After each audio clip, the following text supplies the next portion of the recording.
खुलुमबाय लोगोफोर, बिहार ब्रह्म चेनेलनि खौरां नायगिरि गासैबो रायजो राजा नोंथांमोननिसिम गोजोन फुंबिलिनि गाहाम हामलायथि बावहरग्रोनाय जाबाय। आं दिनै नोंथांमोननि सिगाङाव आरोबाव माखासे खौरां फरायथिनो लादों। आसा खालामो नोंथांमोनहा खौरांखौ खोनासंनानै मोजां मोनगोन।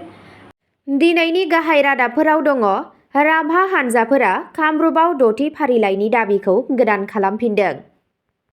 हिंसानि उनाव आसामआ मोननै कार्बि आंलं जिल्लायाव इन्टारनेटखौ बन्द खालामदों।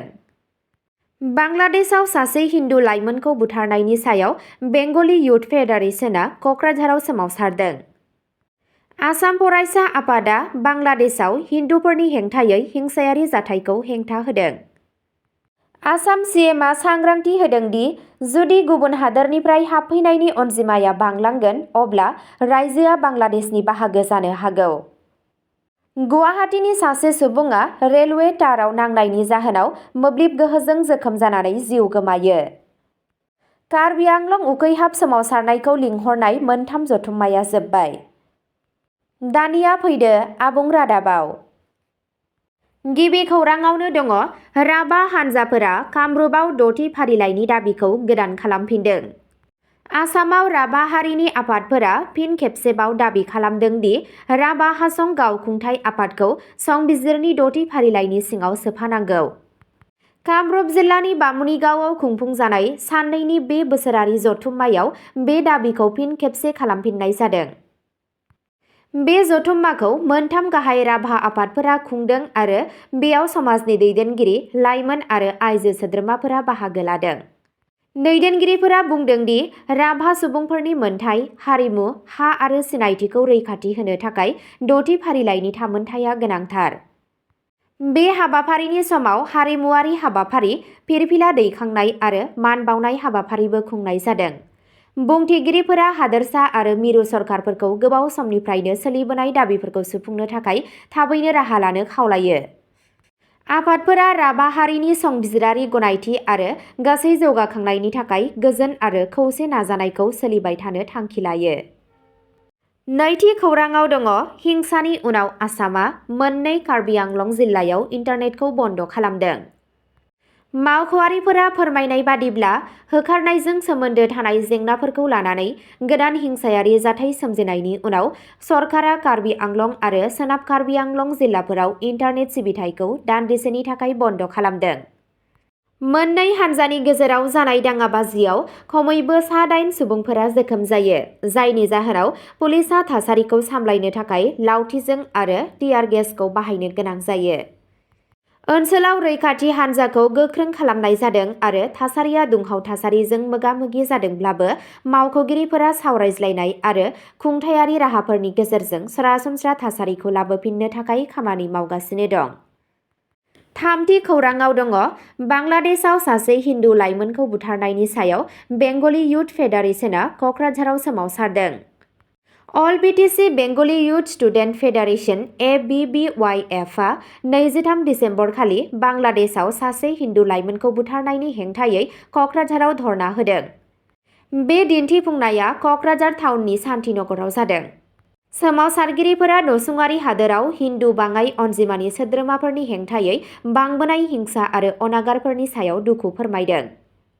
सोमावसारनायनि समाव बाहागो लागिरिफोरा गावनि रागाखौ दिन्थिनो थाखाय बांलादेशनि इन्टारिम सरकारनि बोसोनगिरि मोहम्मद युनुसनि मुसुखाखौ दिन्थिदों आरो नेरसोन महरै सावदों। बावैसो बांलादेशआव दिपु चन्द्र दासखौ बुथारनायनि जाहोनाव बे सोमावसारनाया जादों होननानै गौथुमा फोरमायदों। सोमावसारगिरिफोरा बोलि जानांनाय सुबुंखौ न्याय बिनानै स्ल'गान होदों आरो माइन'रिटि हारिनि रैखाथिखौ थि खालामनो थाखाय राहा लानो खावलायदों। सामलायगिरिफोरा बुंदों दि हेंथा दिन्थिफुंनायनि थांखिया बे आयदानि फारसे रायजो-राजाफोरनि आरो मुलुगनाङारि नोजोरखौ बोनो आरो बिबान लानो नागिरनाय। ब्रैथि खौराङाव दङ।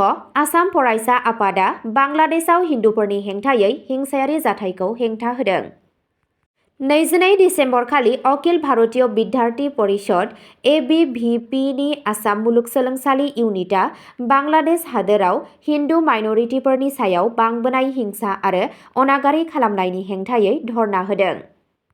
बे दिन्थिफुंनायाव बांलादेशआव हिन्दु फेक्टरिनि खामानि मावग्रा दिपु चन्द्र दासखौ गोथाङैनो सावनाय जाथायखौ सोंखारिनानै बेखौ मोनसे गोख्रों सुबुं मोनथाय सिफायनाय होननानै सोंखारिनाय जादों।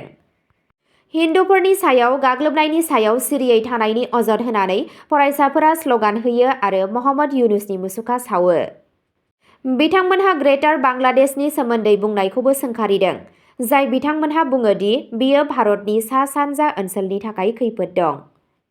बे हेंथा दिन्थिफुंनाया भारत सरकार आरो हादोर गेजेरारि आफादफोरखौ माइनरिटिफोरनि रैखाथि होनो आरो सुबुं मोनथायखौ फोथांना लाखिनो थाखाय राहा लानो खावलायनायजों जोबनानै थाङो। बाथि खौराङाव दङ, आसाम सिएमआ सांग्रांथि होदों दि जुदि गुबुन हादोरनिफ्राय हाबफैनायनि अनजिमाया बांलांगोन अब्ला रायजोआ बांलादेशनि बाहागो जानो हागौ। आसाम चिफ मिनिस्टार हिमन्त बिश्व शर्माया हुमखि होदों दि जुदि आसामाव बांलादेशी फोलेरनि सुबुंफोरनि अनजिमाया आरोबाव 10% बांगोन अब्ला रायजोआ गावनो गाव बांलादेशआव सोफादेरनो हागौ। बे बिबुंथिनि थाखाय गोख्रों फिनजाथाय सोमजिदों। बिथांनि बिबुंथिया बे ओनसोलनि सोमोन्दै बांलादेशनि सासे राजखान्थि दैदेनगिरिनि दान्थे-बिदान्थे गोनां बिबुंथिनि उनाव फैदों। सीएम शर्माया आयेन बेरेखायै हाबफैनाय आरो सुबुं सानखोआरि समानथायाव बेनि गोहोमफोरनि सायाव जिंगासिनायनि सायाव गोसो होदोंमोन। बावैसो सिगां आयेन बेरेखायै हाबसनफैग्राफोरखौ होबथानो आरो दैथायहरनायनि थाखाय राहा लादों। बे आयदाया सेन्सिटिभ जानानै दं मानोना आसामआ सिमा रैखाथि आरो सुबुं अनजिमानि जेंनाफोरखौ सावरायगासिनो दं। द'थि खौराङाव दङ, गुवाहाटीनि सासे सुबुङा रेलवे तारआव नांनायनि जाहोनाव मोब्लिब गोहोजों जोखोम जानानै जिउ खोमायो। गुवाहाटीनि चान्दमारी ओनसोलाव समबारनि मोनायाव मोनसे दुखुनांथाव जाब्रबथाय जायो, जेराव गंसे दिदोम थाव टेंकारनि साखाथियाव हाइ भल्टेज रेलवे तारआव नांनायनि उनाव सासे सुबुंनि जिउ खहा जायो। बिथाङा टेंकारखौ बारनो नाजागासिनो दंमोन जेब्ला बिथांनि आखाइया गोथां थारजों नांज्लायो आरो लोगो-लोगो मोब्लिबजों जोखोम जायो। हरखाबनो बे सोमावग्लुंनायनि जाहोनाव खाथि-खालानि थागिबिफोरा सोमावग्लुंदों। खाफाल मोजां दि टेंकारा अर खामाखै, जायनि थाखाय मोनसे गिदिर खैफोद सोमजिनो हायासै। सोरखारि रेलवे पुलिस, जिआरपि आरो चान्दमारी पुलिसआ थाबैनो जाथायथिलियाव सौहैयो आरो जायगाखौ रैखाथि होयो आरो गोथै सह'खौ बोखांनो हायो। बिबानगिरिफोरा दा थैनाय सुबुंखौ सिनायनो नाजागासिनो दं आरो जाथायनि सायाव नायबिजिरनायखौ जागायदों। स्निथि खौराङाव दङ, कार्बि आंलं उखैहाब सोमावसारनायखौ लिंहरनाय मोनथाम जथुम्माया जोबबाय। सोनाब कार्बि आंलंआव सोलिबाय थानाय होखारनाय जेंनाखौ सुस्रांनो थाखाय रायजो सरकारा रायजोनि मावख'गिरिफोर, कार्बि आंलं गावखुंथाय गौथुम (KAAC) आरो सोमावसारगिरिफोरनि थान्दैफोरखौ लाफानानै मोनसे मोनथाम दोलोआरि मेल लिंहरदों। दिसेम्बर दाननि जागायजेन्नायनिफ्रायनो उखैहाब सोमावसारगिरिफोरा केबिनेट मन्थ्रि रनज पेगुजों सावरायलायनायनि उनाव सोमावसारनायखौ फोजोबनो राजि जायो, जाय जायगाखौ दावबायदों आरो गोजोन थानो खावलायदों। ट्राइबेल हा-हुनिफ्राय दखल खालामग्राफोरखौ होखारनो दाबिफोरखौ लानानै दावराव-दावसिया जागायदोंमोन, नाथाय ओनसोलनि सुबुंफोरा बुङो दि बेयो हारिनि सिनायथि आरो हानि मोनथायनि सायाव गुवारै सान्नाय सोमजिहोयो। बिबानगिरिफोरा मिजिंथिदों दि सावरायनाया दुंहाव थासारिखौ खमायनायाव मदद होगोन, नाथाय गोबां हिंसाखौ होबथानो थाखाय होबथानाय बिथोनफोरा दासिमबो सोलिगासिनो दं। अब्ला दिनैनि खौरां फरायथिनाया एसेनोसै। गोजोन्थों।